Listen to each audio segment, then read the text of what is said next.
All right. Well, good afternoon, everybody. I'd like to welcome you all to today's webinar. Today's topic will be roadway safety enhancements, data-driven strategies.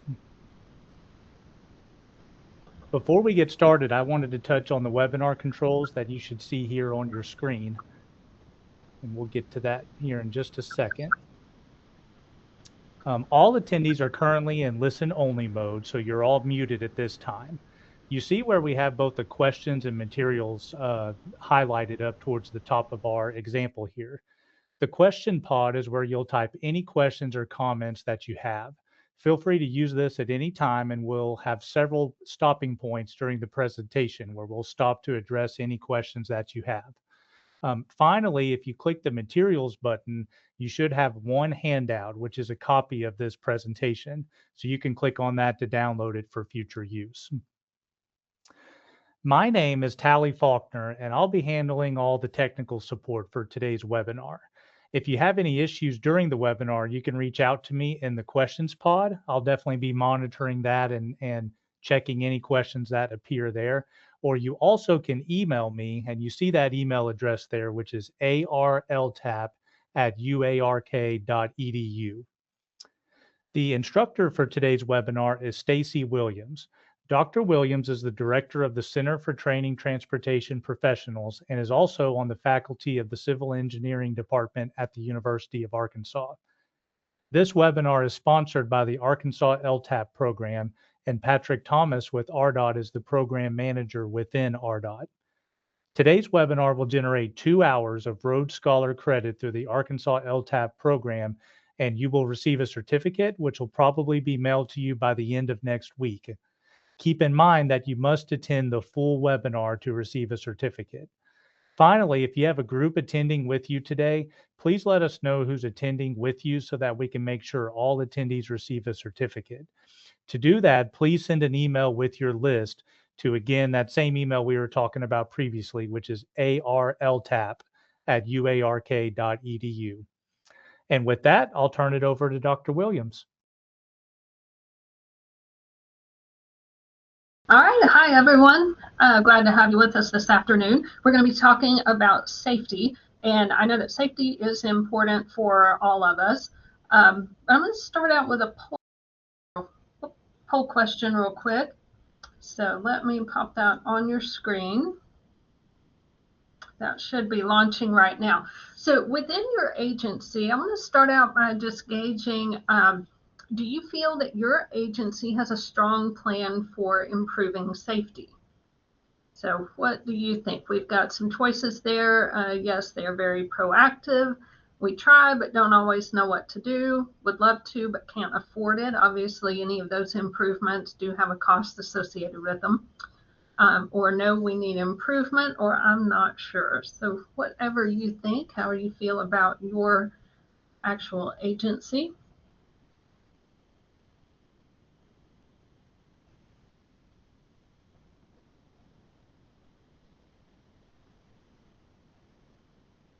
All right, looks like answers are still coming in there, so I'm going to let that go for a few more seconds.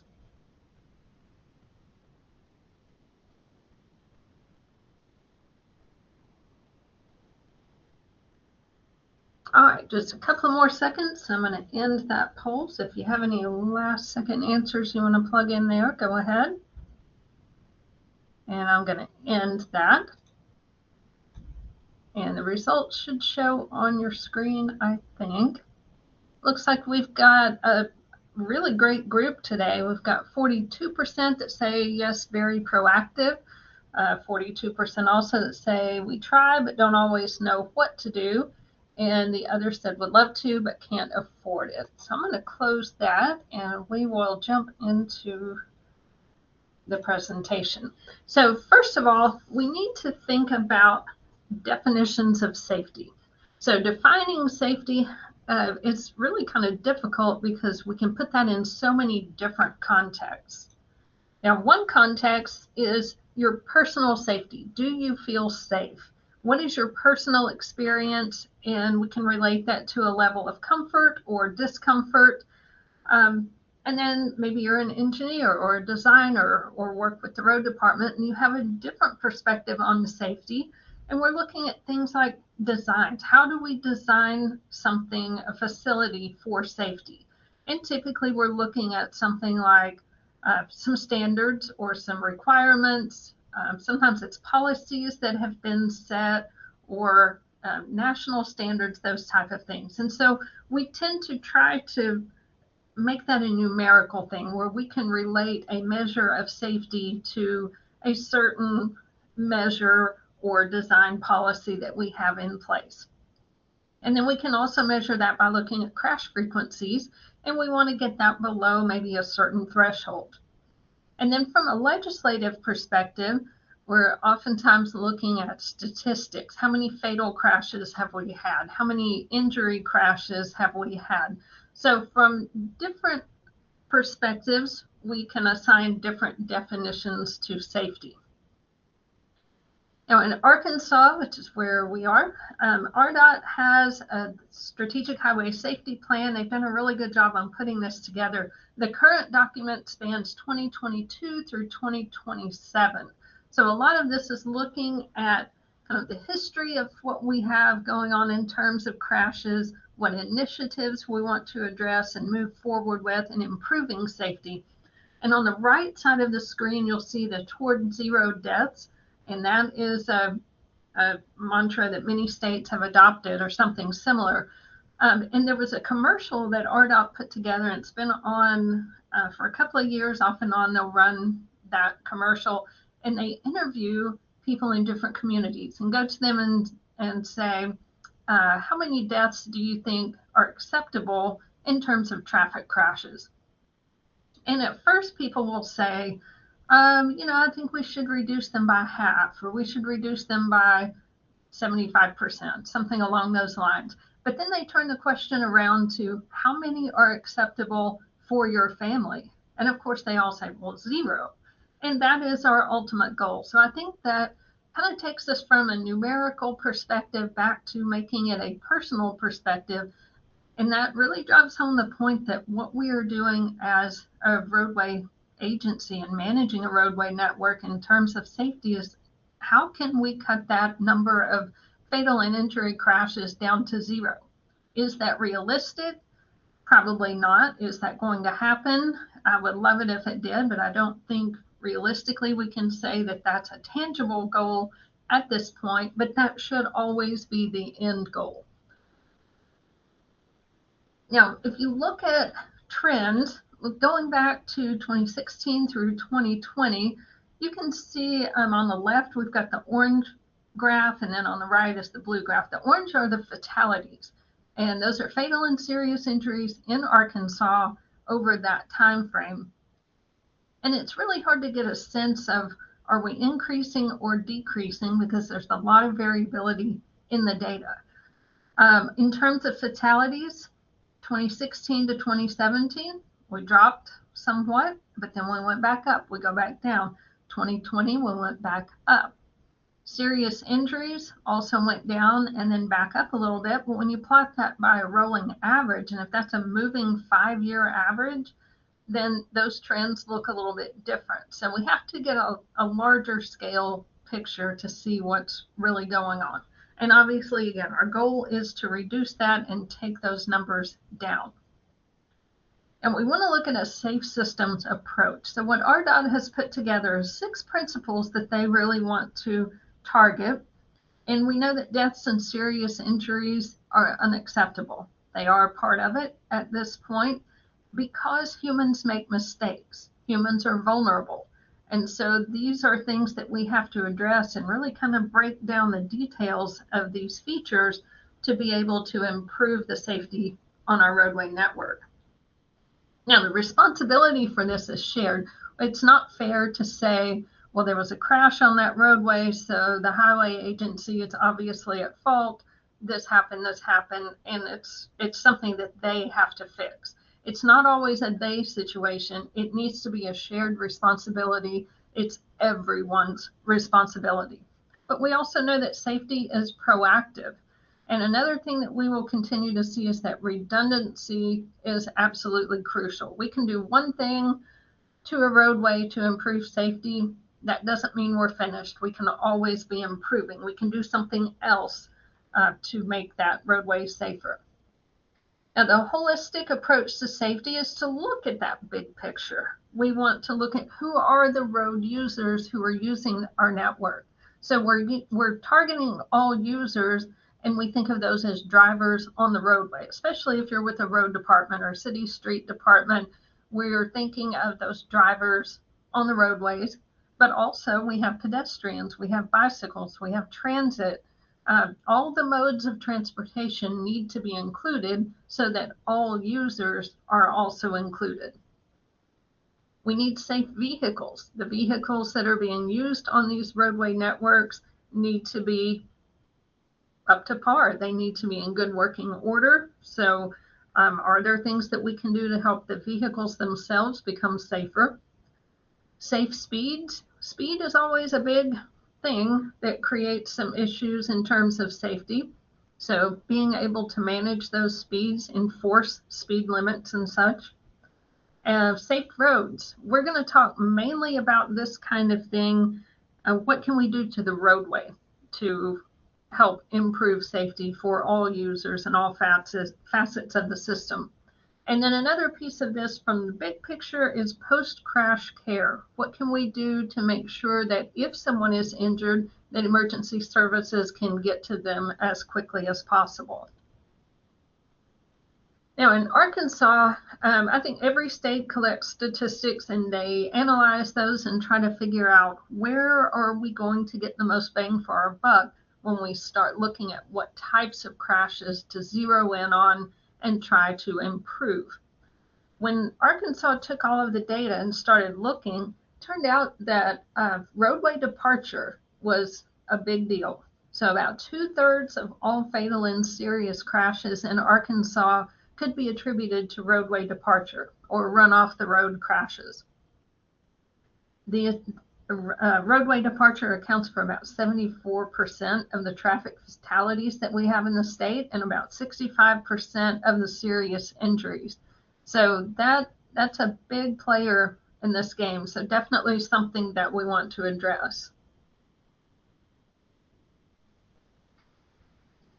Now, roadway departure can happen for a lot of reasons. So part of it is figuring out what's causing the problem, and then what can we do? What goals can we set, and what features can we implement on our roadway to help improve that number? So the objective that's been set is to continually improve or reduce that statewide number of fatalities and serious injuries by 2% annually. That may not seem like a lot, but it is something that I think when you look at overall time-wise, over the last several decades, if we can continue to improve, then I think we're a step ahead. We want to use proven safety countermeasures. We're going to talk more about that throughout the webinar.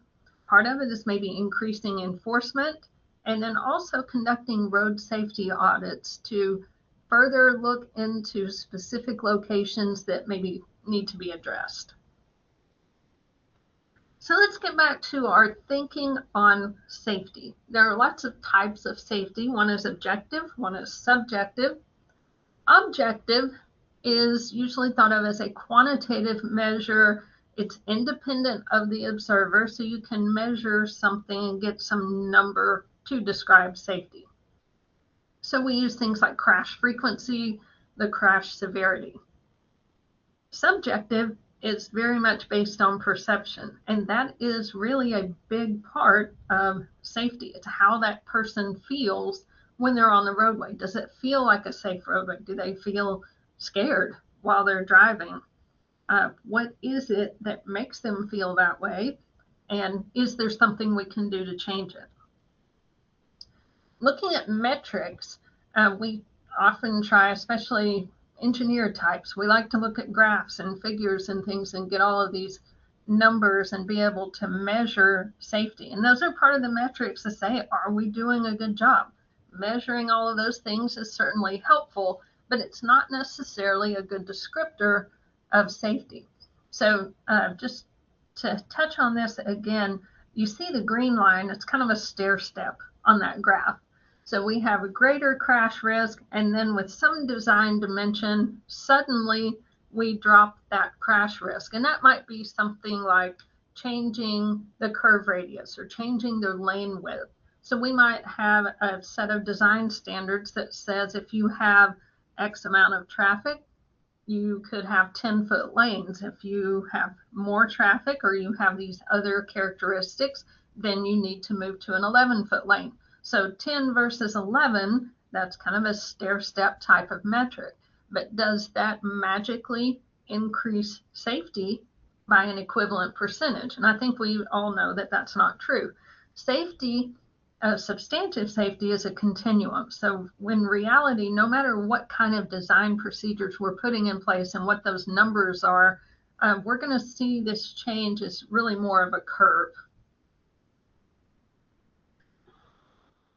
All right, so looking at this picture, is this a safe roadway? If you would, I'd like for you to go ahead and just type in the questions pod. What do you think? What are some features there that are good, that create safety on the roadway shown in the picture?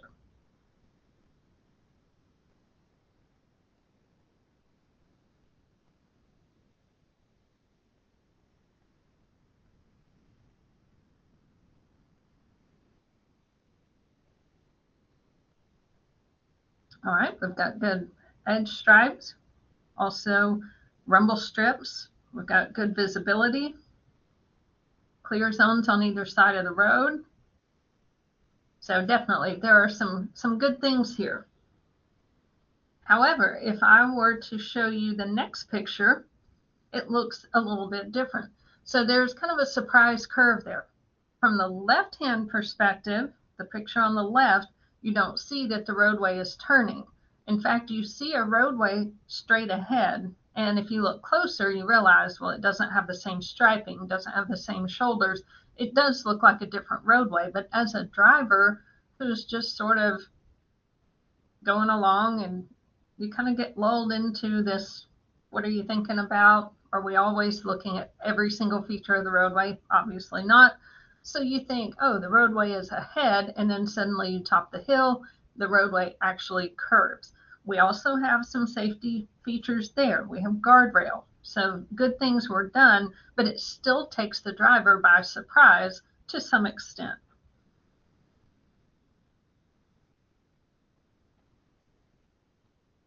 Now, road safety management is kind of in transition now. It's been a long process of transition, but the old way of dealing with safety was to just kind of do things, make decisions based on experience, maybe intuition, tradition, how were things done in the past.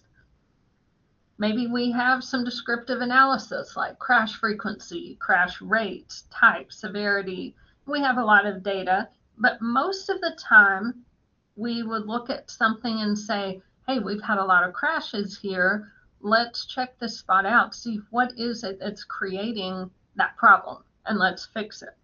The problem with that is you're fixing the problem after you've had crashes, after there has been an issue. The new way is really a push to look toward what are the features that create safety, and can we intercept the problems before they actually happen? So rather than looking at crash experience, let's look at expected numbers of crashes and evaluate those roadway design alternatives before the crashes actually happen. And if we can save just one life like that, then that's a huge win. So these different approaches to safety might be site specific, and that's kind of more in the older way, but systemic is looking at the overall, the big picture. So site specific is not all bad. We still need to be able to evaluate the safety performance at a particular site, figure out what our target crashes are. And if we are seeing crashes there, then certainly something needs to be done.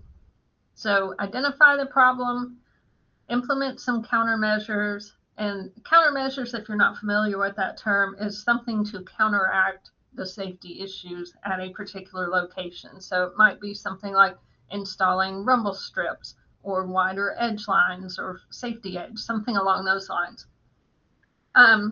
Systemic kind of goes the other direction. We start with a fix, a low-cost countermeasure, and figure out what situations would this countermeasure be applicable for, when does it help, and then find the sites that have that characteristic appropriate to the treatment.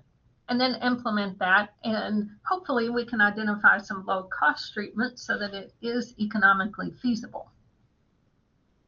Now, understanding how to put all of this together, we need to kind of take a deep dive into why crashes happen. So I'm going to let you put some things into the questions pod. What causes crashes? Why do people have accidents? What do you think are the top causes?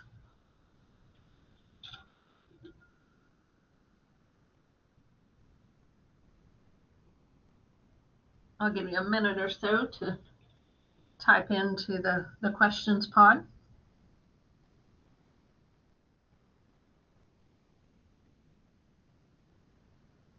All right, we've got some good ones coming in. Distracted driving, other items outside the control of the driver, could be weather conditions, speed. Speed is a big one. They're not paying attention, inattention to the roadway. I'm surprised that I've not seen anyone put cell phones on that list yet. Now, I think that goes along with distractions for sure, but usually that's one of the first things that folks will say is being on the cell phone and then going too fast. All right, very good. We will move on from there. Maybe, there we go. So there are human factors, there are vehicle factors, and of course there are some roadway and environmental factors. And the roadway factors are really what we're going to focus on, but we need to understand the whole picture. So reasons for crashes involve at least one of those three items, but in a lot of cases, it's a combination of factors. Maybe we have a human factor as well as a roadway factor or a vehicle factor, or we could have all three. So there's definitely overlap there. But human error, driver distraction, lack of attention, inside the vehicle, outside the vehicle, there are so many things going on as you drive down the road. And especially if you are talking on the phone, or it could be listening to the radio. Cell phones aren't a one-size-fits-all, that's the bad thing in the car. It could be that you're a mom and you have kids in the back seat and they're having a knockdown, drag-out fight and screaming. That definitely takes part of your attention away. So things can be going on inside the vehicle. Maybe you spilled your drink, or you just went through the drive-through and you dropped your burger on the floor, things like that. You're trying to pick something up that has fallen over outside the vehicle. Maybe you went by an area, maybe there was a fire truck pulling in somewhere and you wonder what's on fire. So you're looking around to see what the emergency is rather than paying attention to what's immediately in front of you. I call that the squirrel factor, because things like that are out of the ordinary definitely take our attention. Another issue with human factors is driver expectation. Oftentimes when you are familiar with an area, think of your daily commute. You drive from home to work and you do the same thing every day, and you're very familiar with the area. You know exactly what's going to happen. You have this expectation. You know the spots where maybe you're in two lanes one direction and you know the spot where people are going to cut in front of you to try to get over into the other lane. You know where the curves are. You don't slow down as much because you know exactly how fast your car will take that curve.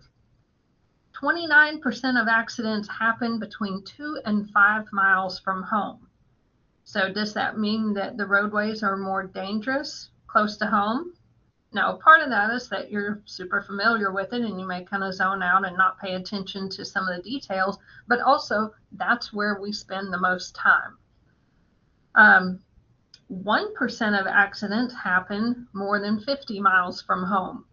One reason for that is we're not there as often because that's further away from home.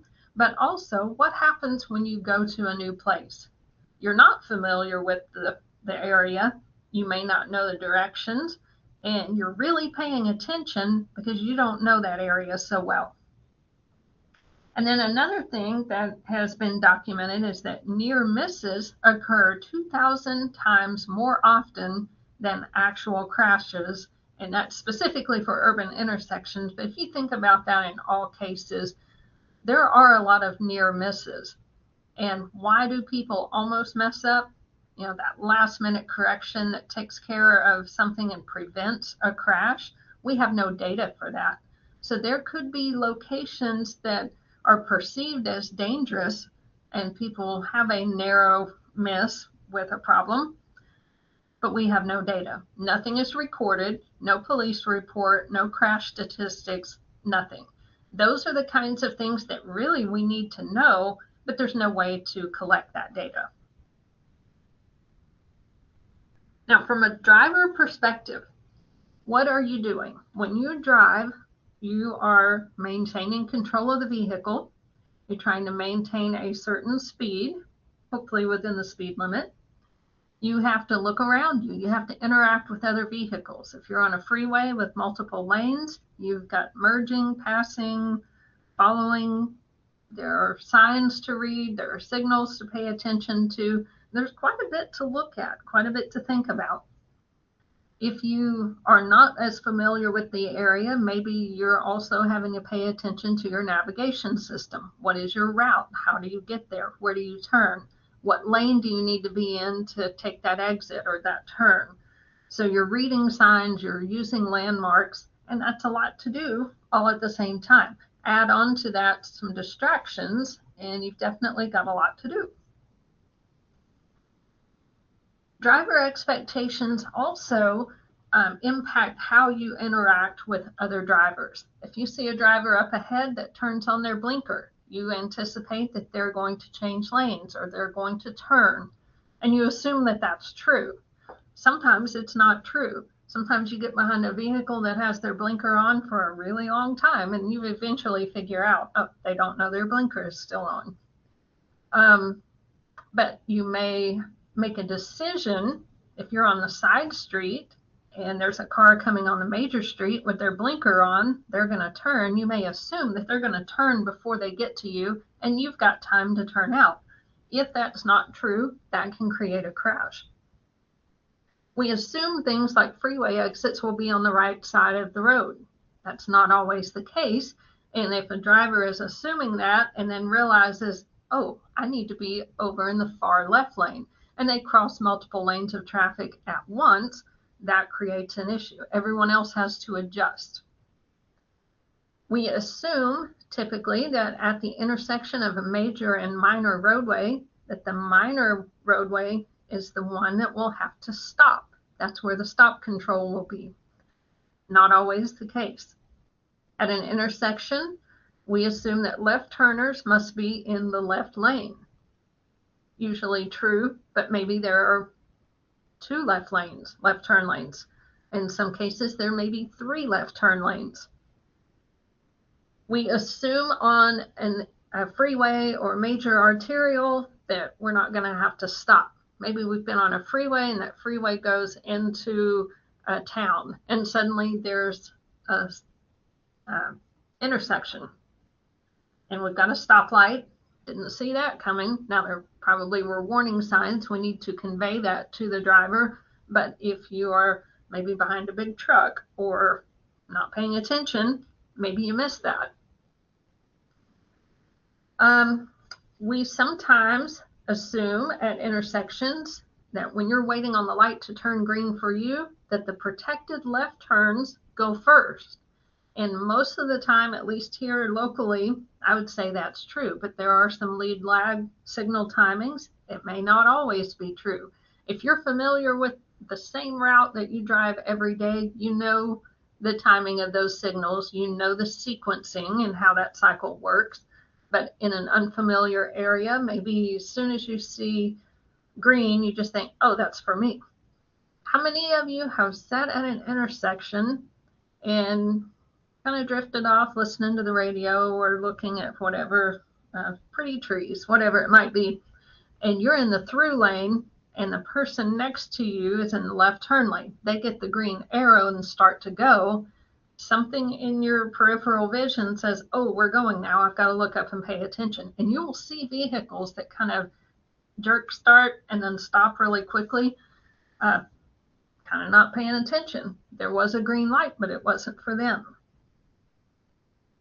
Another thing that might affect driver expectation is the terrain in your area. Maybe you've got a lot of hills and curves and slopes and all of that kind of thing. And if those are pretty gentle, it may be a surprise when you come upon a curve that's really sharp. Most of those should be signed. There should be signage to tell you, a very sharp turn coming up. Pay attention to that. If you miss that sign or weren't paying attention, it really could catch you off guard, and then you're not able to make that turn for that sharper radius of curve. The other thing that is usually kind of an assumption is that all the vehicles on a roadway are traveling about the same speed. Everybody wants to go as fast as possible and get to their destination.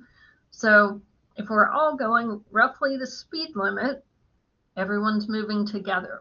But then occasionally you have the truck with a trailer or an older vehicle, or maybe just any vehicle that's having some mechanical problems and they're going really, really slow. As you come up on that vehicle, it takes a minute for it to register, hey, they're going really slow. And if they don't have flashers on or something to alert you that they're not driving like everyone else, that can cause you to have to make a last minute decision.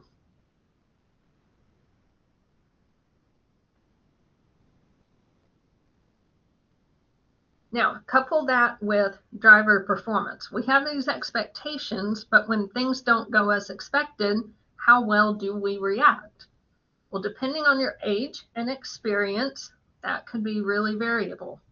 So older drivers, newer drivers, older drivers a lot of times will be able to predict what other folks are going to do, but maybe physically not as capable of making a very quick reaction. Newer drivers, I know when my daughter was starting to drive, she said, well, it's my turn to go. The light turned green. And we would tell her, but wait and make sure that everyone else has cleared the intersection. And she said, well, it doesn't matter. It was my turn. They would be in the wrong. They would be in the wrong, but does it matter if you've just been T-boned? Does that matter? So thinking through some of those things and just that level of experience that drivers need to get. Different folks have different levels of vision. How well do you see at long distances? How well do you see close up? How well is your peripheral vision performing? Sometimes we have glare, the angle of the sun, we might have fog, lots of environmental things that can go along with that variance in vision. And then perception reaction time. Usually in design standards, perception reaction time is probably around 2 seconds. The standard value used in design is usually about 2.5. It's a little more conservative, but different drivers are different. What about decisions and responses? When you go to change lanes, you need to look in the other lane, make sure there's not a car there. We do have a lot of safety features on vehicles that will tell you in your side mirror if there is a car in the blind spot. Those blind spot monitors are great. But looking at curves and turns and all of those things that we need to assess, realize something's changing, do something different in the vehicle. Some of us are quicker than others. And then speed choice. The speed limit should help us set our choice of speed. So signage, enforcement, and also consequences are very important in making that happen. Some folks are happy to go along maybe a little under the speed limit. Some just look at the speed limit as this is the speed I have to go. And then others look at it as I want to go a little bit faster than that. So when the speed limit changes, we're also affected by the previous speed. If I've been on a highway and a 55-mile-an-hour speed limit for a long time, I just kind of feel like that's how fast I should be going. You start to enter maybe a municipality, speed limits go down, and suddenly you feel like 45 is really slow because I've been going 55. If you've been going 35, 45 might feel fast. So just depends on which side of that you're on. And then also looking at warning signs. When we have, say, an upcoming horizontal curve, there are warning signs that will alert us to that. And some of those might have a placard, that additional plaque with the suggested speed. And it tells you about how fast you can go. Some folks look at that and think, well, that's probably conservative. I bet I can go faster. Totally depends on what kind of vehicle you drive also. If you're in a sports car, you probably can make that turn a bit faster, but a clunkier truck might need to slow down more. And then we have all types of vehicles on the road, so you got to plan for those semis as well. Now, how well does your vehicle actually perform? How good are your tires? Are they new? Are they worn out? If they're balding a bit, then you're going to have some extra issues. When a quick decision requires you to stop, you may not be able to stop. If your brakes are worn, maybe they're not working as well. So general maintenance of a vehicle, of course, is very important. Bumper height for different vehicles is also a factor. What type of energy absorption they have, where does that bumper hit, what type of cars are colliding when you have those collisions. The headrest design, how much of a safety advantage do different types have? All cars now have airbags. And then how easy is it to get an injured person out of a vehicle after it has crashed? So did we have to bring in jaws of life? Is there a way to get to that injured passenger as quickly as possible to provide that post-crash care? And then looking at the roadway and environment. Pavement friction is a big one. If we don't have good friction, it's going to be really hard to stop. If we have weather impacts, a wet pavement or icy pavement, then definitely that plays a part. But polished aggregate can be just as difficult. Now, steep downgrades can be an issue. If you've got a long downhill stretch and your brakes aren't so good, that can create some issues. Daylight and dark can make a huge difference in what that roadway looks like or how visible an upcoming turn is.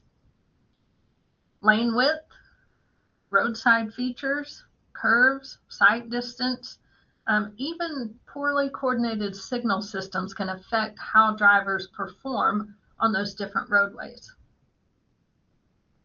So the question now is, we see a lot of the things that can go wrong, but what can we do about it? From your perspective, and specifically from a roadway agency, what can we do? Can we make everyone do what they're supposed to do on the roadway? Can we make them follow the speed limit? Can we make them put their phones down? Well, I would love to be able to say yes, but obviously we know that's not quite true. So raising awareness, that's one of the ways that we can address some of the issues. Around Memorial Day every year, Arkansas has the big Click It or Ticket campaign. Different times of the year, especially during tourist seasons, you'll see more emphasis on different things, wearing your seatbelt. But enforcement that's really the key. If it's not enforced, it's very difficult to make people do something just because it's the right thing to do. Kind of get a little bit of invincible nature about us. Maybe I can drive a little bit faster, or I'm in a hurry and there's not a lot of traffic. It's no big deal. It could be a big deal. So making that awareness, making sure that that's known, it's always important to do the right things. Vehicle factors, what can we do about that? Not a whole lot at this point. There could be some policy changes. Years ago, Arkansas did have a vehicle inspection program. I think there are, let's see, 14 states that do not require vehicle inspections anymore. Some require safety inspection, or some just require emissions testing. Arkansas doesn't actually require any of that at this point. I don't really know that the lack of inspections has affected crash rates. There's been no data necessarily to support that, although obviously we know that poorly maintained vehicles have greater likelihoods of something going wrong. So where we can do something though is the roadway and how that roadway performs under different environmental conditions. So we're going to talk about collecting data, identifying crash sites, and maybe adjusting some design standards to try to improve safety.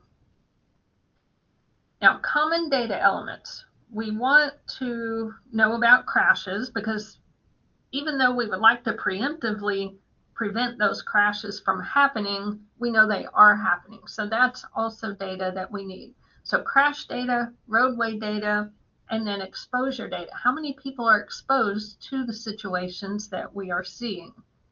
And so basically traffic volume.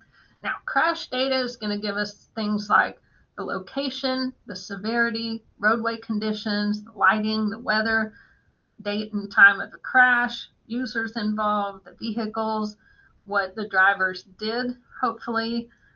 Sometimes alcohol and drugs can be a factor, and what other contributing circumstances could be identified at the time of the crash. Roadway data, though, is going to give us things like number and width of the lanes, the shoulder widths, the type of shoulder, roadway alignment, intersection configurations, how many lanes, what type of traffic control, and those sorts of things. So how do we manage all of this stuff? Well, there is a wonderful document called the Highway Safety Manual, and Part B, chapters 4 through 9, go through an entire roadway safety management process, and that starts with the network screening, diagnosis, countermeasure selection, how to prioritize what needs to be done, considering economic factors as well, and then bringing that full circle by evaluating how effective those countermeasures were. So getting started, how do we even start to address any of this? Well, first of all, I need to know what I need to know. So network screening is going to be important to figure out what is it that we know and what is it that we don't know, but we really need to know. And then crash data. What crash data do I have? What does it tell me? And then figure out what countermeasures might be appropriate for contributing to additional safety in those settings that I've just identified through the network. So figure out first, what are we going to focus on? If you try to do everything that could possibly be done all at once, it's completely overwhelming. So we have to figure out a focus, and I would recommend, especially for a smaller agency, try to start small, and then you can expand that over time. But figure out, what do you think might be those 1 or 2 most critical types of crashes that you want to address, and start there. Don't do everything at the same time. Figure out your reference population. Figure out what performance measures. Like, what are you going to focus on? How are you going to measure it? How are you going to screen? What are your screening methods? How do you get this data, and how do you evaluate that? So let's look at hotspot analysis. This one's easy because this is what we've done for a long time. Every town, at least in rural areas where I've grown up, every place has a dead man's curve. Well, that's pretty telling. If we call it dead man's curve, there's a reason.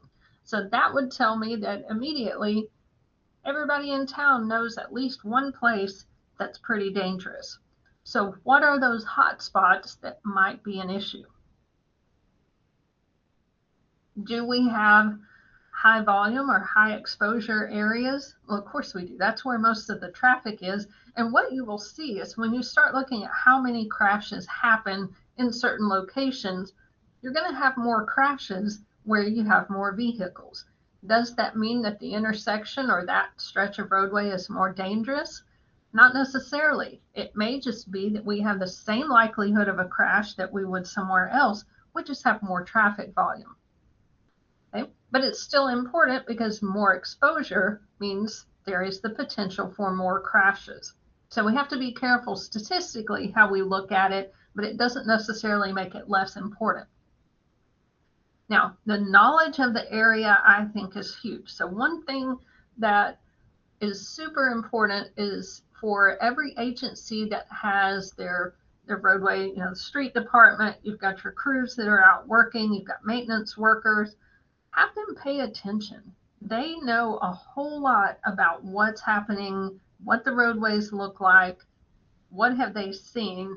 They're out there all the time. So they really have eyes on things and can give you a lot of insight as to areas that may have issues. So for hotspot analysis, we usually end up with a few locations that have a lot of severe crashes, but they may be spread out. But regardless of that, what's happening with hotspot is we looked at crashes that already happened. So we're just reacting to a problem that's already there. Not that that's not important, but we're not addressing necessarily future crashes. Now, if I look at something that is system-wide, this is a different approach and it's more proactive. This type of approach really says, let's look at the common factors. What caused this to be an issue? So say for a particular type of crash, like a head-on crash, let's say that we wanted to study those head-on crashes, and then we figured out the contributing factors, and then we went to all locations that had those same circumstances, regardless of the crash history, and said, you know what? There may not have been a head-on crash here, but this spot looks exactly like the other spot. So maybe we're just lucky that something bad hasn't happened, and we have the same characteristics that need to be addressed. So system-wide, anywhere that I have, say, a certain speed limit with narrow lane, a high speed limit, fairly narrow lanes, and I'm seeing that there's potential for a head-on crash, maybe I'm going to go ahead and implement something like centerline rumble strips for all locations that meet that criteria. So we haven't had a crash there yet, but I'm doing something in advance to try to prevent having crashes there. Okay, so this is something that we do across the network, regardless of all the data. Still a good thing to do, but it can get expensive. So the system-wide approach is good and it's proactive, but it can get very expensive. So what we would like to do is what's termed systemic. And that's kind of the same thing as system-wide, but then looking a little bit deeper into the data to figure out, yes, this is a certain situation that could contribute to this crash. And yes, here are some countermeasures that could help, but can we dig a little deeper and figure out, do I need to do those things everywhere? Or do I just need to zero in a little bit further so that I'm not spending quite as much money? Okay? And at least hit those spots first. All the countermeasures are great in lots of places, but we can't afford to do everything. So maybe we're looking at curves of a certain radius, or we're looking for visual traps, those surprise curves like we saw in that picture earlier. Maybe it's intersections along divided highways. Maybe it's a skew angle at an intersection. But coming up with something to take those categories and then zero in a little bit tighter before we spend everything in the budget. Now, part of the data that we definitely need to collect is crash data. So I would like to know, or probably what you would like to know, is where do I get crash data? In Arkansas, we've got a state website that is maintained on RDOT's website, and you can get yearly totals that's broken down by month.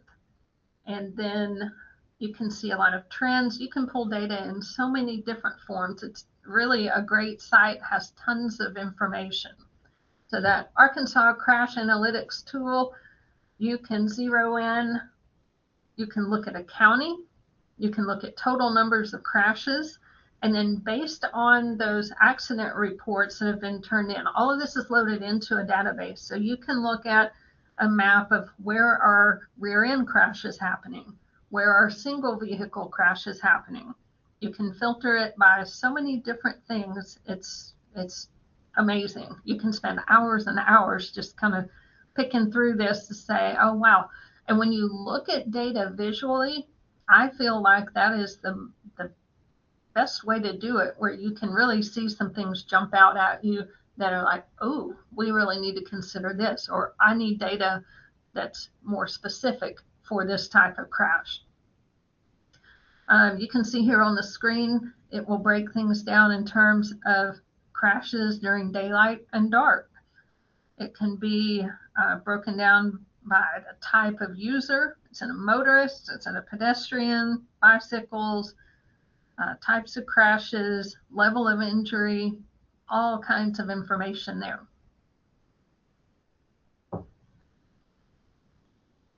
Okay. You can also narrow this down for a city or a metropolitan area. You can look at, is it run off the road crash? Is it, what? There's tons of information. So I would encourage you to go to, it's on RDOT's website under safety, look for that Arkansas Crash Analytics tool. You'll get a link to there. Some of the pages do take a little bit to load, but once you get honed in there, it's kind of fascinating. And it's nice to see how much data we do have. Also bad because every dot on that map does represent someone had a very bad day. And then we can kind of get into more data like fatal accidents count, how many total vehicles were involved, were they drinking, were there, how many people were involved, how many were pedestrians. So there are a number of websites where you can find this type of data. As for a road department, I feel like that's a little bit daunting to try to figure out all the information. We don't know all of that. We kind of have a good idea. We collect things, but where all can we get more information? And there's also the Fatality Analysis Reporting System. It's FARS. This is done by the National Highway Traffic Safety Administration. This is another database that you can go to. The data here is a little bit further behind, but you can get data for, I believe, the entire country. So lots of information here as well. I know all of our viewers today are not in Arkansas, so this might be of some interest.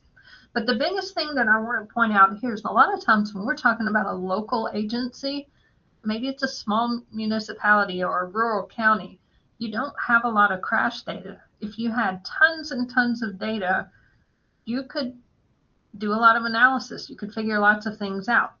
But sometimes we don't have a lot of crash data, and honestly, that's the best case scenario. We don't want to have lots of crashes to have to analyze.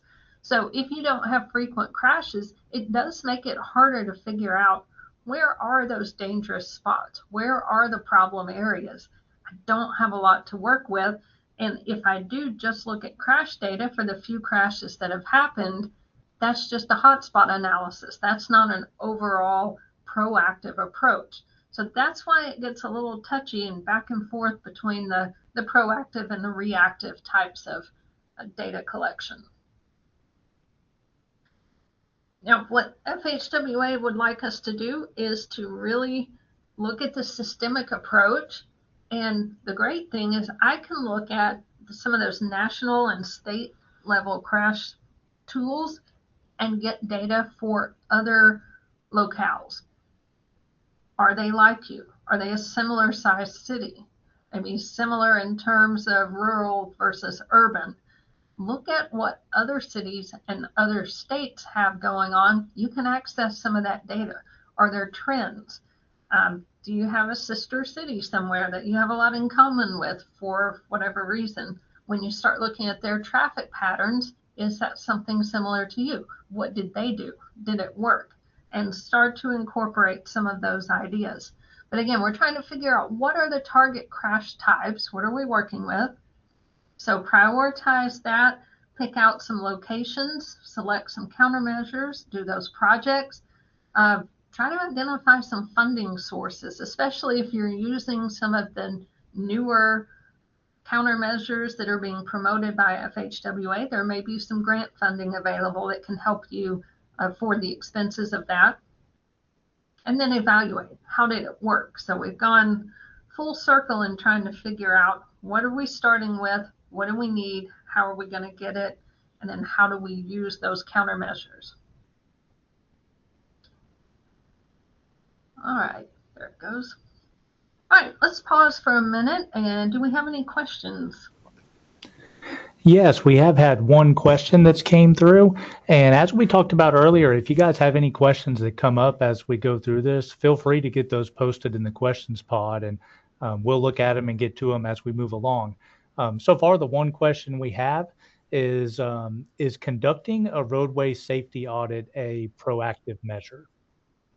Yes, absolutely. That is actually getting a lot more traction of conducting a thorough safety audit. One of the nice things about the safety audits, they're called RSAs, is that you're bringing in stakeholders, not just from like an engineering and design community, but also some local folks, some of your political figures. There's a lot of stakeholders that are brought in on that. Or maybe you're looking at a particular intersection. You might have a business owner that has a shop on that, close to that intersection. They can actually shed a lot of light on things that they have seen, and then you can back that up with hard data. So yes, that is absolutely proactive. A lot of times we think of the locations for the road safety audits based on past crash history, which is kind of reactive, but also doing that thorough look over of that entire situation helps you be more proactive, and it helps you start seeing similar features at other places. And that's part of the purpose of it. Okay, great. Well, I believe that is everything that we have for now. All right, thank you. All right, so let's look at crash data now. I have a poll question. If I can find it, I don't know where my poll question went. 1 second.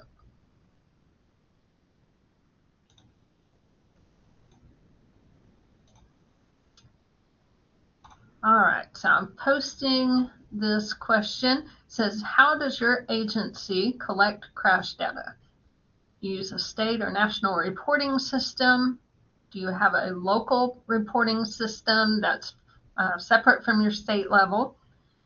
Do you get information from emergency services in your location? You get information from word of mouth, or you don't know? All right, if you'll put your last answers in there, then I will end that poll.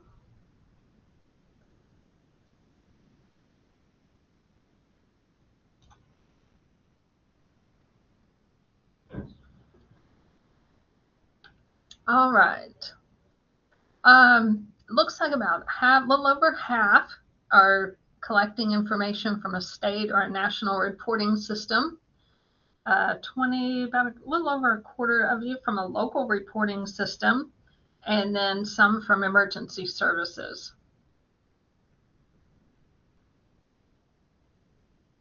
All right, and I'm going to close that poll.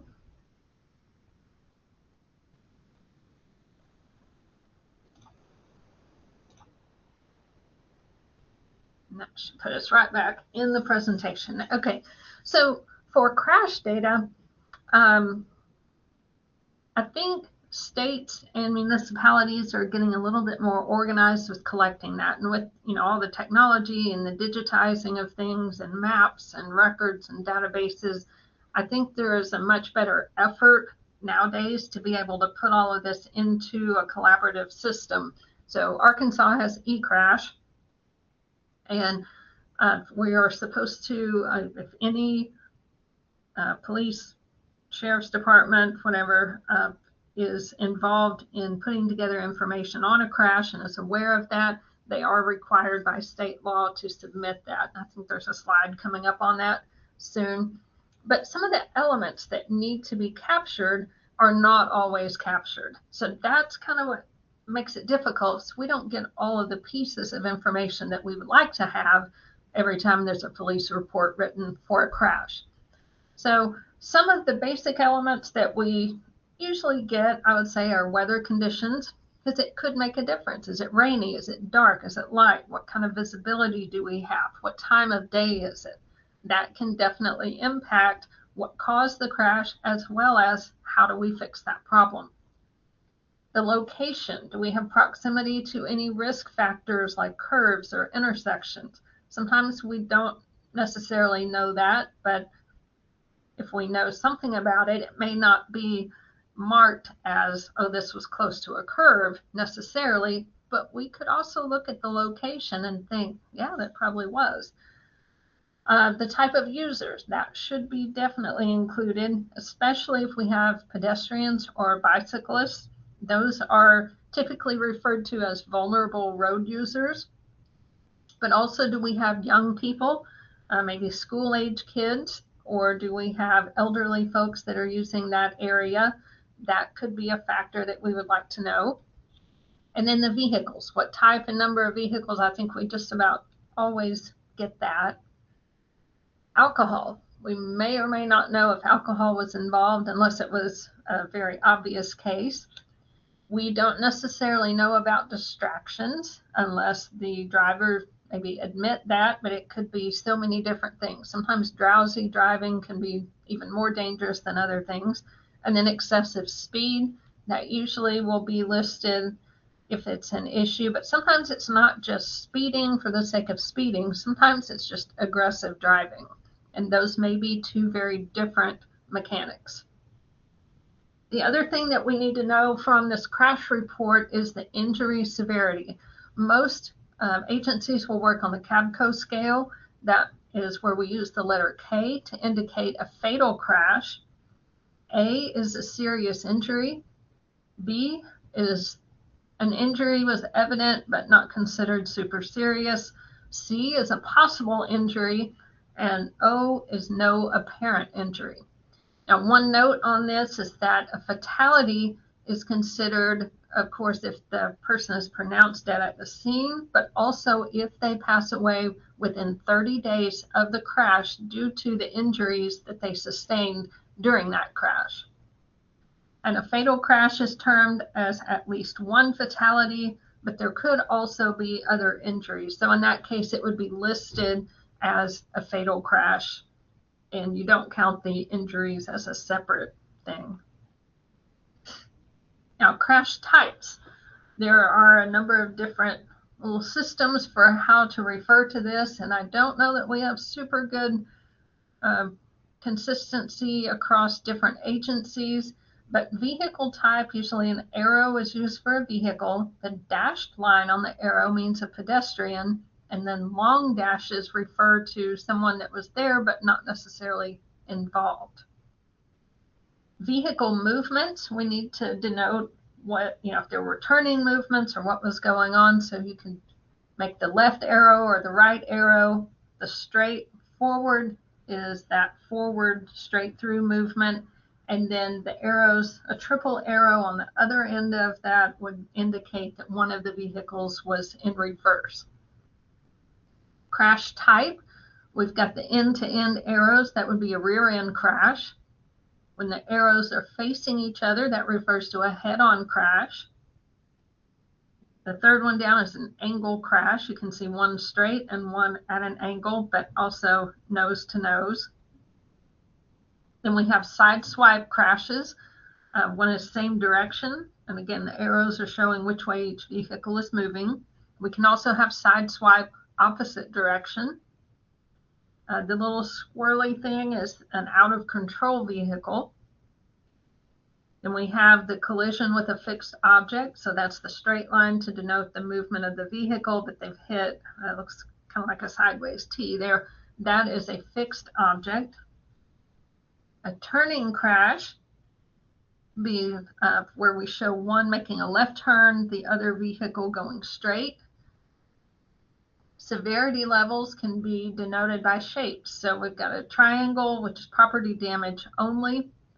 An open circle indicates an injury, and a blackened in circle indicates fatality.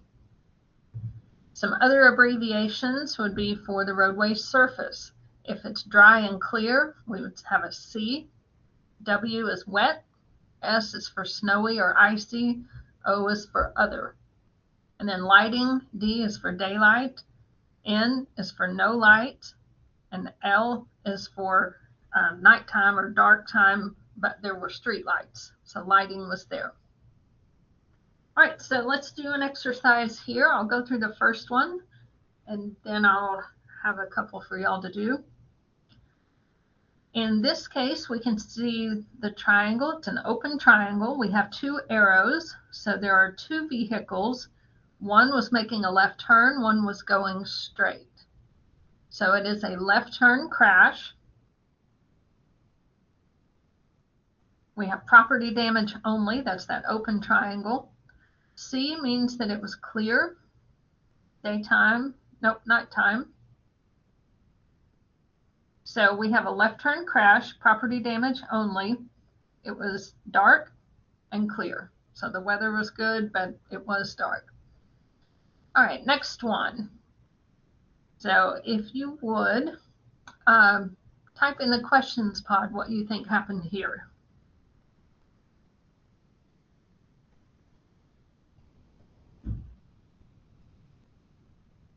We've got a darkened circle. We have two arrows. We have S and we have L.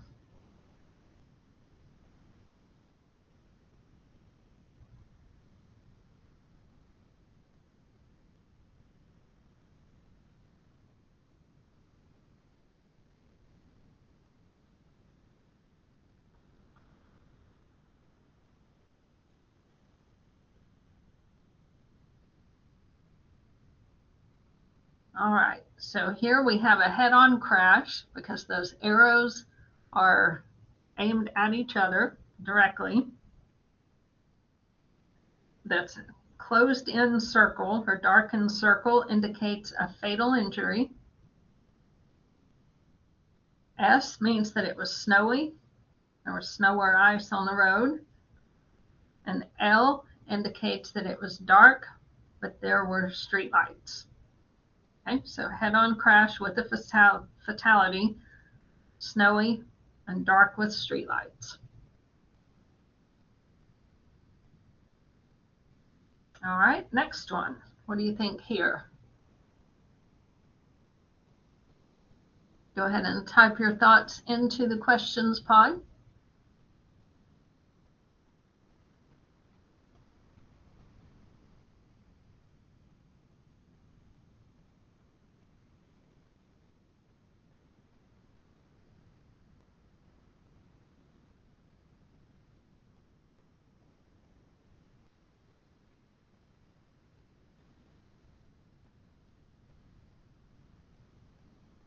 All right, very good. Good answers are coming in. First of all, we can see that we have two different types of arrows. We've got a solid line, we've got a dashed line, which means we have a vehicle-pedestrian collision. So that is important. We do have an open circle, which indicates an injury.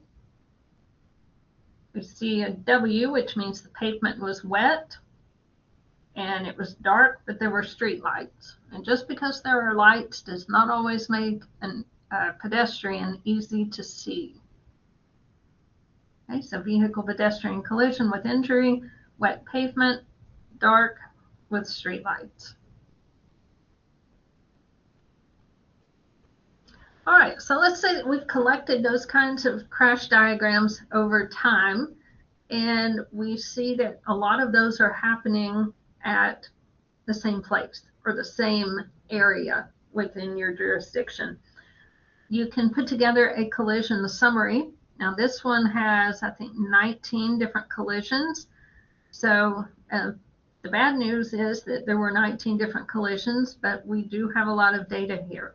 So if you look at number one, you can see, I think you can see my cursor. Number one is over here at the top right. That is a left turn collision. Number 5, we've got a right angle collision. We've got a whole grouping here, 2, 6, 14, and 16 are all rear end collisions. We have a grouping back here near a driveway. There are some left turn collisions. 15 and 7 are some more rear end collisions. And then we have some more angled collisions. So what does this tell us here? I think we're looking at places where vehicles are stopped and the car coming up behind them may not realize that they're stopped early enough. And maybe they just assumed that that car was going to move on because nothing was going in front of it that they saw. But where you have this turning, this right angle left turn collision, it's at a right angle, so vehicle number 1 is turning to the left, vehicle number 2 is going straight on, and of course that's a conflict point because it's at an intersection. When something like that happens, there could be a lot of near misses, which then cause this grouping right behind that to slam on their brakes. The person behind them runs into them. Now you have rear end crashes. So we see then again near a driveway, more left turn collisions, more rear end crashes right behind that. So I think there's a pattern here of we didn't expect that person was going to turn, so there was a crash, or this person stopped quickly. Doesn't mean they all happen together, obviously, but those are the kinds of things that are happening in that area. So that would indicate that we need to think toward what to do to kind of slow things down and have more predictability of when folks are turning into those driveways and what can we do to manage that. But this is the kind of summary that you could put together if you do happen to have a location with several crashes.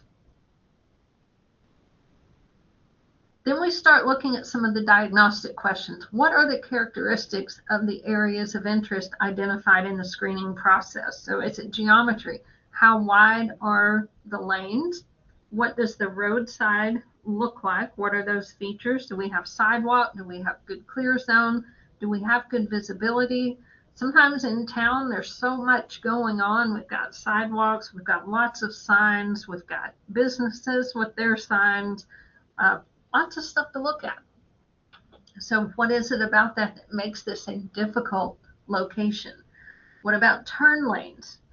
The driveways, when you have a lot of driveways together in close proximity, I think that can be a recipe for disaster. So if you have an area like that, maybe you're looking at something like changing access points. What fixed objects do you have? If there's a near miss, what cushion, so to speak, does the driver have to kind of adjust and monitor to keep from having the actual crash? Is there something in the striping that's unusual, and do you have that same pattern for striping? Anyway, I mean, it should follow MUTCD, everything should be fine, but is there anything that you could do differently or something that's common to those different sites that maybe have the same types of traffic patterns and so on? What are the characteristics of the people involved in the crashes? What about user age, the purpose of the trip, the choice of their travel mode? What safe or unsafe behaviors might there be? So thinking about this question, is this a location where you have a lot of pedestrians and bicycles? Is it a school area or college area? If you have a high school and a college in close proximity, you will probably have some young drivers that maybe take some risk that they shouldn't. They are younger, so they may not be as experienced. Maybe it's an area where you have a lot of older drivers, maybe a lot of tourists that are unfamiliar with what lane do I need to be in, when, how do I get from here to there. And sometimes they're on vacation, so they think, well, you can slow down, I'll just dive over here in this lane and you can adjust and make this work out for me. And sometimes those situations don't turn out well. And then what are the characteristics of the crashes themselves that might be overrepresented? Overrepresented just means, what do we see happening a lot? So is there a certain time of day where most of those crashes are happening? Is it during rush hour? Is it during lunchtime? Is it right around a Razorback game, or something where it's dusk dark? Lighting can be an issue. That time of day coincides, in the wintertime at least. Dusk dark might coincide with a time when lots of folks are leaving work and going home. That can be an issue. Do you see that a lot of the crashes indicate that the pavement was wet? If that's the case, let's look at that surface on the pavement itself. What patterns are there? And I would say that there's not necessarily a magic answer for how to do this, but to take all of the information that you can, look at it in every combination that you can, and just kind of live with the numbers a little bit and think about it. Put yourself in the situation of driving in that area, and what are the things that could go wrong. Let's say you have a teenager that's a new driver. I promise you think of every intersection a little bit differently when you turn that kid loose to drive by themselves the first time. You start thinking of all the things that could possibly go wrong. That's what we need to be doing in our daily jobs and looking at safety. How could those things go wrong? What are the potential problems? This is what I was referring to earlier in terms of Arkansas law. So when there is a crash, then the law enforcement officers are responsible for the investigation and reporting of all traffic accidents and the deaths, injuries, and property damage that result. So if it is on the federal interstate system, the Department of Arkansas State Police, the state highway system, also state police, and then municipal streets and that type of thing, we look at maybe the municipal police department, could be the county sheriff's department. The county road system is going to be the sheriff's department. But regardless of that, whoever is the investigating office, they have to make the investigation with all possible promptness, and the investigating officer shall file the report with the Arkansas Department of State Police within 5 days after the investigation. So that means we need to get this information turned in fairly quickly. Now, road safety studies require several elements or activities. We're looking at things like the crash history analysis. We want to observe how people use this area. What is the behavior of the users that are typical to that location? Is it a lot of commuter traffic? People stressed out from work, trying to get to work on time, that kind of thing? Are there some specific traffic control features maybe that affect driver behavior? Are there different traffic flow situations and patterns during different times of the day? And do your crashes tend to kind of emphasize one of those groupings? You could do a speed study. Do you have a lot of speeding? If there's no crash and no ticket, there could be speeding that's not recorded. So how much speeding do you have outside of actual incidents that are reported? You can also look at traffic counts, an access management study, an origin destination study. Where are people going and where are they coming from, and how does that impact the amount of traffic or the number of conflict points that we see on the roadways? And when you look at things to collect during a site visit, geometric design is part of that. Can we do a lot about it?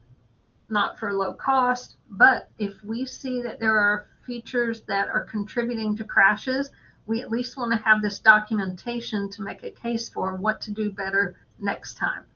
So what is the super elevation? Do we have super elevated curves? What is the degree of curvature? Going back and looking at the project plans, was it built according to the plans or were changes made? What kind of sight distance do we have? Pavement friction, that's something that will change over time. Some of the other things, not so much, but pavement friction can definitely change the more traffic we put on a pavement surface. Shoulder width can make a difference. The shoulder slope can be an issue, and especially if you have an edge drop-off. And then roadside design. If you run off the road, what happens then? Are you going to hit things? Is there a clear zone? And that sort of thing. And then looking at traffic control, particularly in terms of intersections, what type of intersection control do you have? Is it a stop sign? Stop control, is it two-way or is it an all-way stop?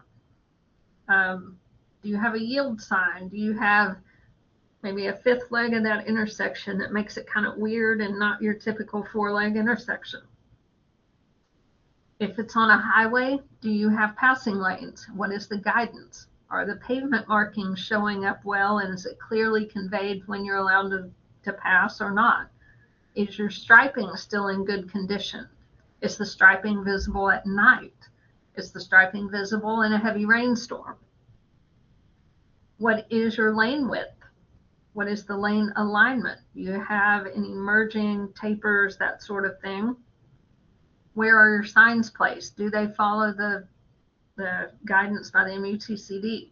Are the signs visible? There are specific requirements for retroreflectivity, and those signs do have to be visible. So are they in good condition? Can you see them at night or during bad weather? In terms of operations, do you have left turn storage at intersections, or are you mixing different traffic patterns within a single lane? If you have a through and a left turn in the same lane, that can have a different impact than having separated those two movements within the intersection. Or highways, maybe you have a merging lane. What type of acceleration areas or deceleration areas do you have when you're entering or exiting a freeway? Do you have leaving, merging, diversions, all of those things where we're changing lanes, making decisions, and interacting with other drivers? Do we have facilities and features that are there for vulnerable road users? Are they safe? Are they adequate for the number of road users that are there? Do we have transit facilities? Land use. Are there reasons that more pedestrians might be in this area versus another area?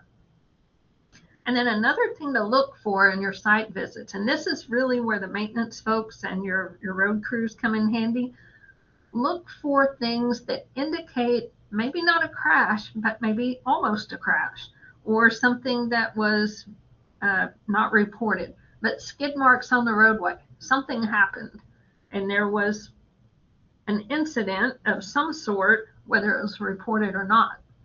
Are there signs that have been hit and knocked over? I'm not talking about the ones that people go and shoot or steal or, whatever people are doing for fun on the weekend, but ones that have been damaged by a vehicle. Do you see crash debris for maybe a crash that was not reported? Is there a piece of a bumper laying in the ditch? Are there areas where maybe there's a 90-degree turn and whoever lives in that curve has a new section of fence really often? Or maybe you see some markings or damage on a mailbox, something that indicates someone ran off the road. That may not have been reported. So any scuff marks on trees, utility poles, fences, all that kind of thing. Any evidence that you see, that's data that we need. And if you're on the maintenance crew and you see things like that, we really need to collect that data and have it stored somewhere rather than just having the knowledge of, that may be a bad spot. Let's go ahead and try to document those sorts of things. All right. So I've got a break right in here to talk about any questions that you might have. All right. It looks like we have not had any additional questions posted at this time. And yeah, like we were saying, if you have any that come up, feel free to get those posted.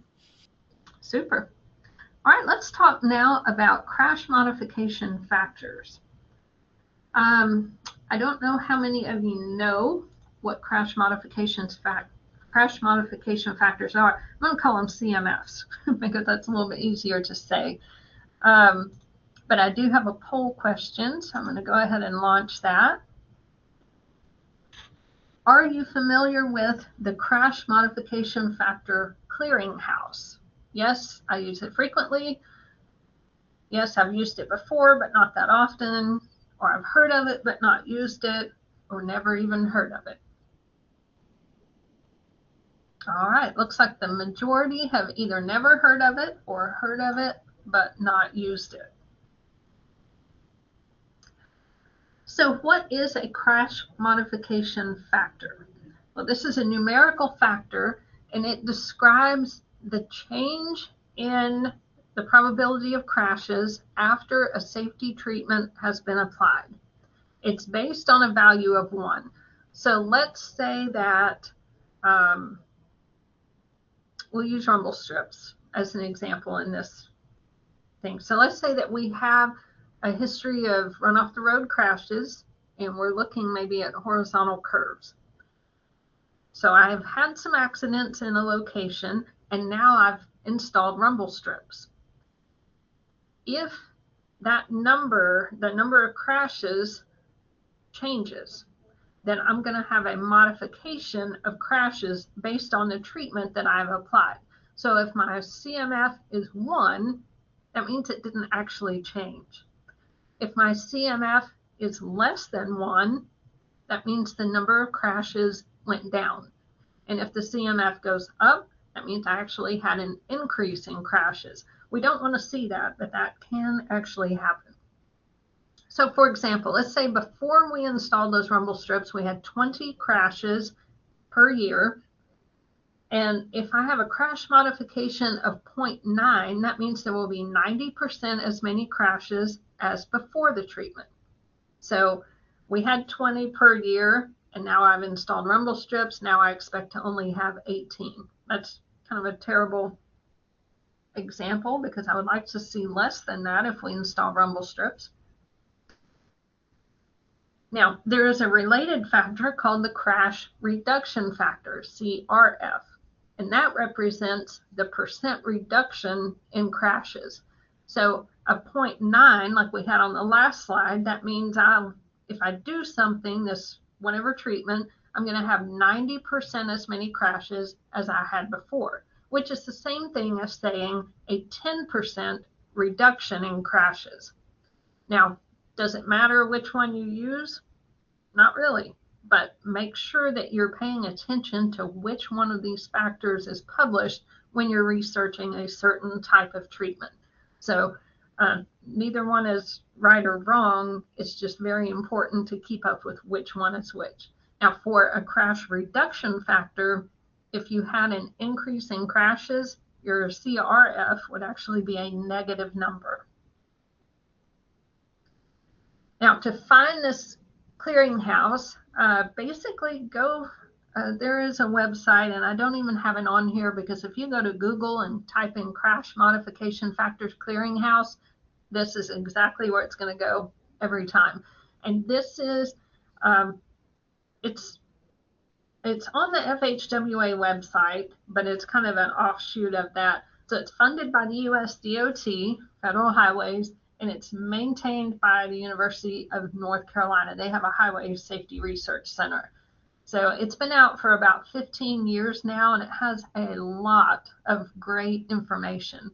So it's a hugely important resource that can help a lot of agencies maybe that don't have a lot of history with researching all the safety benefits and a lot of the statistics. This is a great way to get a good handle on some very specific things relatively quickly. So the way that it works is that you will go to this website and you see here this top search bar. You're going to enter search terms. So let's say that you were wondering about some certain type of treatment that you could apply, some type of a safety countermeasure. And you can see here some frequent searches are roundabouts, signals, pedestrians, complete streets, lots of things there. Let's say that we put in rumble strips, and I just put in rumble. There were 859 different CMFs returned for that search on rumble. So that's a whole lot of stuff to look at. So we need to kind of narrow that down. And what you will get is a listing, and you can filter this listing. You can try to pin it down to be something similar. But what's happening here is we're saying, this is a problem that I have. I want to see what other people have done that were in the same situation.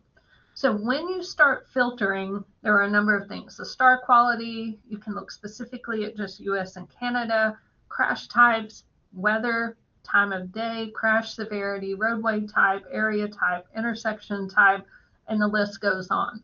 So what you want to do is use this tool to try to narrow down where someone else has done something similar to what you're trying to do in a similar situation, and find out when they tried this countermeasure, how much did it help? Did they get a significant reduction in crashes? And if so, and you kind of match with them, that's extra ammunition for you to go to the powers that be and request money to do these certain projects, because you have a high confidence level that in this situation that matches your situation, there was a good outcome. You might look at one and they say, you know, we didn't get a huge reduction in crashes. That's hugely important information too. Doesn't mean that that thing is bad. It means that that thing didn't work as well for a particular situation. And you need to know that so that you don't repeat that same scenario and spend a lot of money on something that maybe wasn't as beneficial as you had hoped. So some of the things here, the first thing is that star quality rating. Let's look a little more at that. There, I'll back up. Right over here on the right, when you get this list, there's the star quality, and we have lots of 5-star ratings. That's wonderful. 5 stars means we had good confidence in how the study was done. It was a very robust study that was done with good statistical analysis. We had enough data to really kind of hone in on that level of variability. We could identify any sources of bias, but we've got a really good study design with a reference group. We've got a randomized experiment. Like, all of the things were done right to really get some good answers about how beneficial was a certain countermeasure. Now, if you just had a simple, hey, we had this situation, we implemented this, and here was the before, here was the after. That's not a whole lot of data to work with. It might have worked just in that one situation, but there's going to be a lot of variability in how well that performs. But the more robust the study, the number of stars goes up. So you want to look primarily at those ones that have 5-star ratings. Now let's go on down through here. You can see rating points, and then in the middle of the page here, you see crash modification factor, or CMF.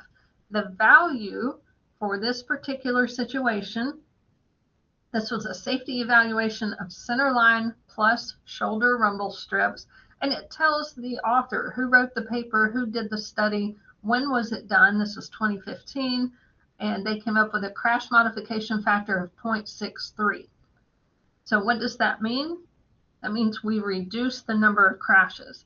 The other way to look at that was a crash reduction factor, which is down at the bottom of the page, and that value is 36.8, and that means there was a almost 37% chance of decreasing crashes based on that treatment in that situation. They give you some statistics and that kind of thing. They also tell you what was this applicable to.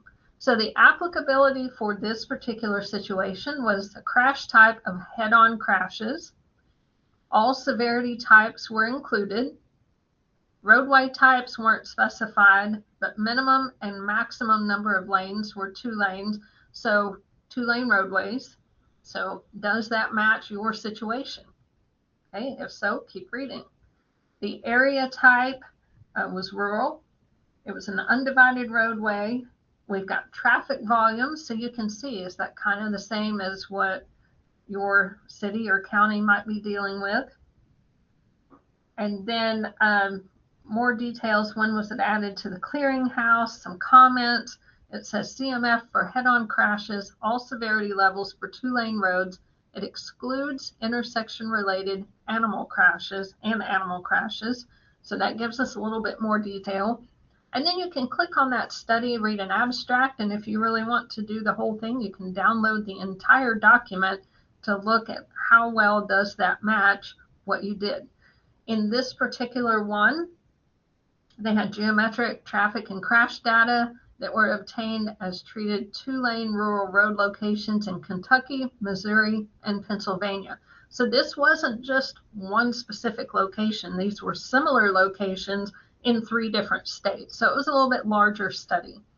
And it gives you tons of information. Now you can get lost for weeks looking through things like this, but the amount of information is incredible. And every time someone has a new study that's published, this information is continually updated into the clearinghouse. So again, a wonderful resource for you to use where you can see what someone else did. You're not having to do the whole study yourself. You're being able to use those results. And then there's usually contact information where you can find the person maybe that did the study. And if you have more questions, feel free to contact them. And that was just kind of a quick and dirty on that one. So is there anything in the questions pod, Tally? Yes, we did have one come through. Is it better to use a crash modification factor or a crash reduction factor? I don't think it really matters, honestly. The clearinghouse is a CMF clearinghouse, so crash modification factor. To me, that's not quite as intuitive. I like the crash reduction because I can say, like the example we just had, 37% reduction in crashes. I think that's a little bit easier to talk about, especially if you're going to present maybe to your city council or quorum court or something like that. The reduction percentage, I think, is a little bit easier for folks to follow. But I guess the main thing would be, however you do it, be consistent with it and make sure you're using the right number and keep it straight which one you're on. All right, I believe that is everything we have at the moment. All right, perfect. So now let's move on to a risk assessment. This is a little bit more on, I'm going to present kind of an example of a case study and give you a little bit more insight on how to actually implement something like this for your agency.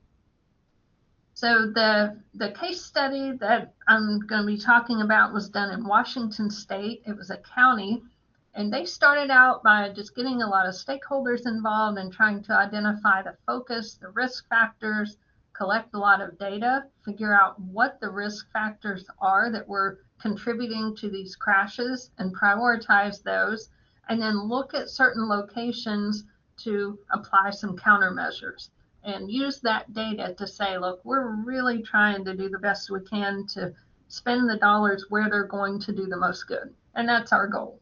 And then get those projects funded. So what they did was looked at some historical data and found out that for a 5-year period, 45% of their severe crashes were recorded in horizontal curves.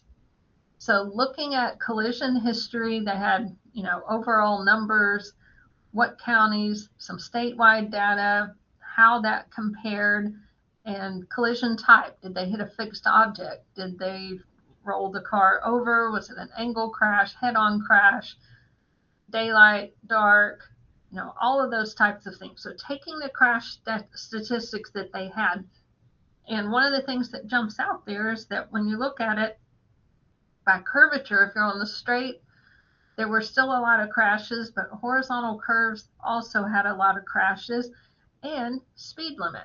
When you have the higher speed limit, larger percentage of crashes, and so on. So taking that information and trying to zone in on what do we want to focus on.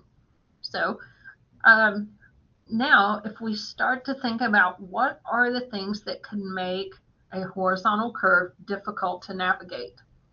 Well, if we have a horizontal curve at the same time we have a vertical curve, we're kind of doing 2 things here, curving up and down and curving left to right. Visual traps, that could be something that makes it hard to navigate that turn. And then junctions, what if we have an intersection in a curve? Is that something that's really presenting as, yeah, that's an issue. So looking at all the things you can think of, lane width, number of lanes, shoulder type, shoulder width, traffic volume, speed limit, the functional class of the roadway, and those were all things that they had. But then there were a lot of other things that they thought might also be good to include, so they had to collect a lot more data. And it was things that they had, just not tangibly. So it was pretty easy to get things like speed differential. What that refers to is, say, the speed limit on that roadway is 55, but then there's a curve advisory warning sign that recommends that you take that curve at 40 miles per hour. So what is that speed differential? 55 minus 40, that's 15. Does that difference relate to the number of crashes? So advisory speed, the types of signs that are used, are some signs more effective than others? Edge clearance, railroad proximity, intersection proximity, vertical curvature, street lights, visual traps, trail crossings, and commercial areas. So they tried to think of all these extra things, and a lot of those extras are fairly easy to narrow down and get the data. So we have some, we need some more. And I've put together a list on this slide of just some of the things that you might consider. Whatever your focus area is, here are some things to think about. The roadway features themselves, the horizontal curves. Is it a curve radius? Do you have an existing warning sign there or not? The quality of the curve, is it bumpy? Is the pavement kind of worn out there? Do you have any edge breakage where people maybe didn't track so well and you've got some pavement deterioration at the edge? You look at intersection types, the volume, the traffic control, the quality of pavement there.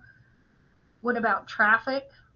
The roadway class, traffic volume, percentage of trucks, is it mostly commercial or residential?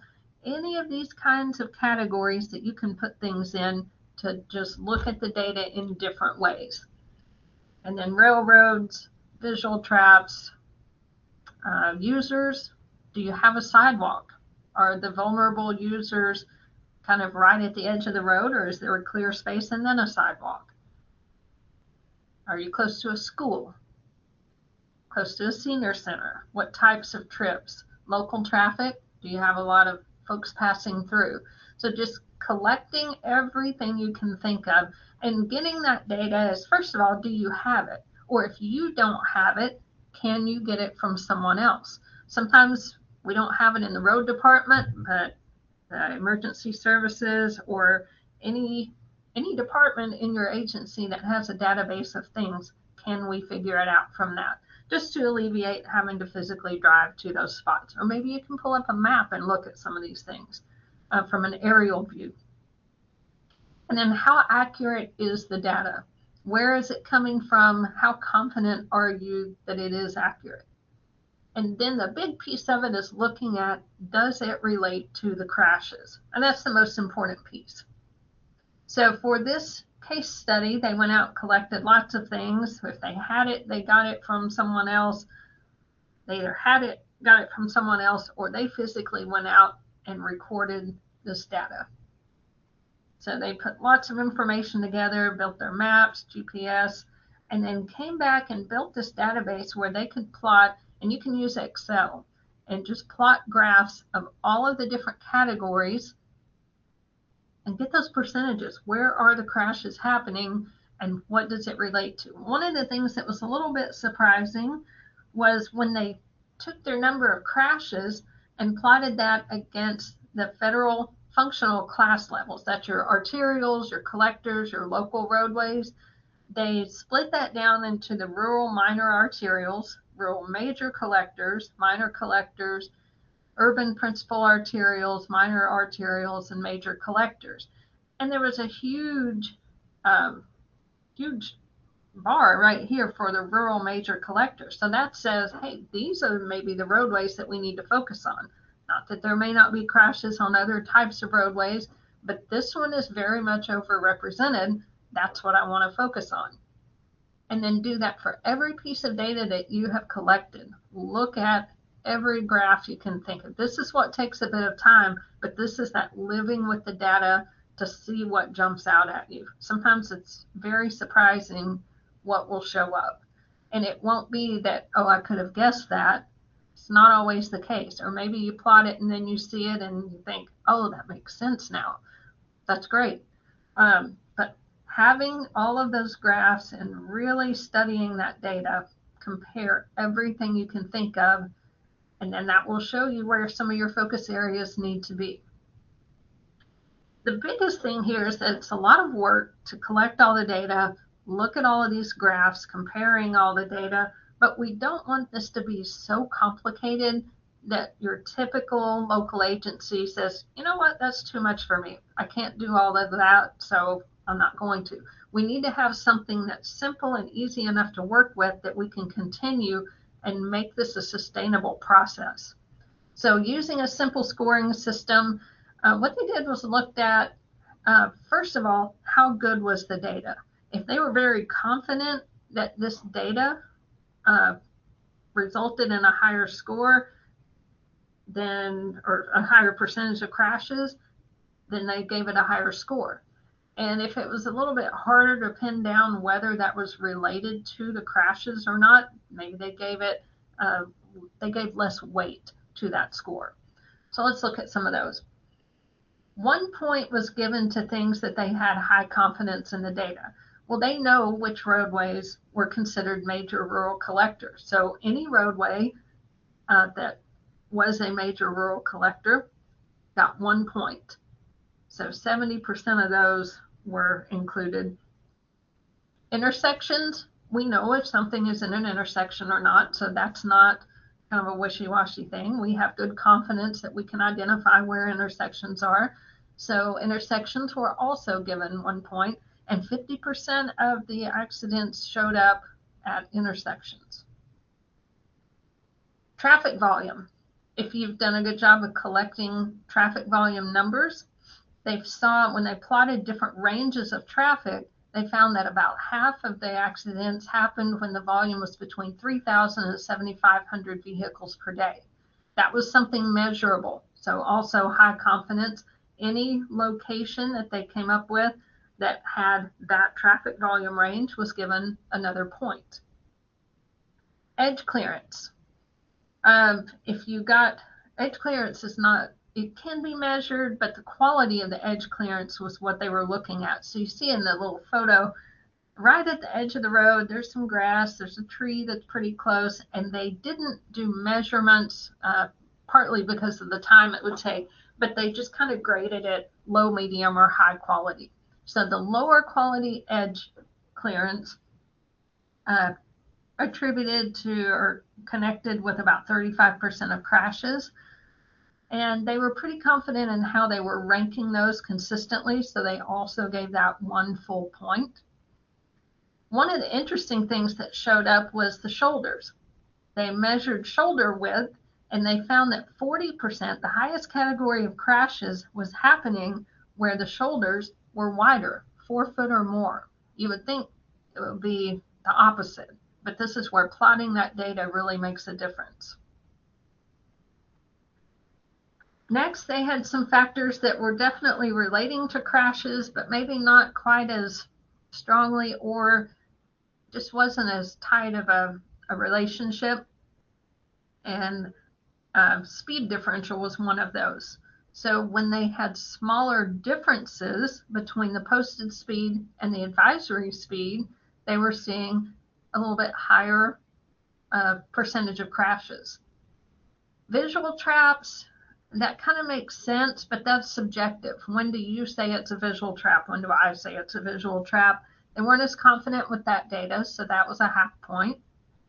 Windy roads, looks like about 25% was happening on windy roads. So how do you say, is this one windy or not? Well, it's kind of windy. Would you count that? Would you not? Not as high a confidence factor, so half point for that. And then vertical curves. Again, how much of a vertical curve should count, but they did come up with a significant portion that they felt like were related to crashes, so they gave that a half point. And then they took locations, because they're looking at those curves. And so looking at different roadways and locations, they started scoring all of these. Is it, what traffic volume is it? Is it close to an intersection? Is it in a vertical curve? Does it have a visual trap? And for all of those categories, they just added up the little tally marks for each one and scored these locations. So each curve identification had a different score. And then they were trying to relate that to the 5-year crash rate, and did that location already have a fatal or serious crash?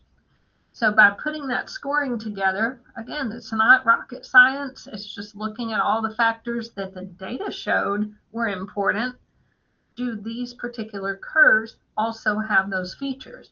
And so they were able to narrow down some places that they really wanted to work on. So then they tried to identify what countermeasures can I use to counteract these specific problems. And they came up with things like chevron, large arrows, larger signs, a lot of things visually that can try to help the driver better navigate those curves. Barrier delineation, they did some extension lines, rumble strips, and we will talk about this again on Thursday in a lot more detail. We're going to go over all the countermeasures, but Federal Highways has a list that keeps growing. It's now 28 proven safety countermeasures. Those are things that the Federal Highway Administration has tested. They are, I believe all of them are in the Crash Modification Clearinghouse, so there's quite a bit of data on them, and they're promoting those as some low-cost ways, relatively low-cost ways to improve safety. So once you've looked at all of your data and your crash statistics and the characteristics of your roadways, now we need to match that up with the best fix for the problem that you have. So next time we will talk about a number of these countermeasures, and then putting all that together after we can get that project funded. Did it help? I hope that it would be years and years before we have any more crash data to tell if it really helped, but no news is good news. So anytime you can do a project to improve safety and then not have any data, you have lots of data, because that's another month, another year, or however long that we've not had a crash. That's incredibly encouraging. So, all right, with that, I think we're going to call it quits for today, unless there are some questions.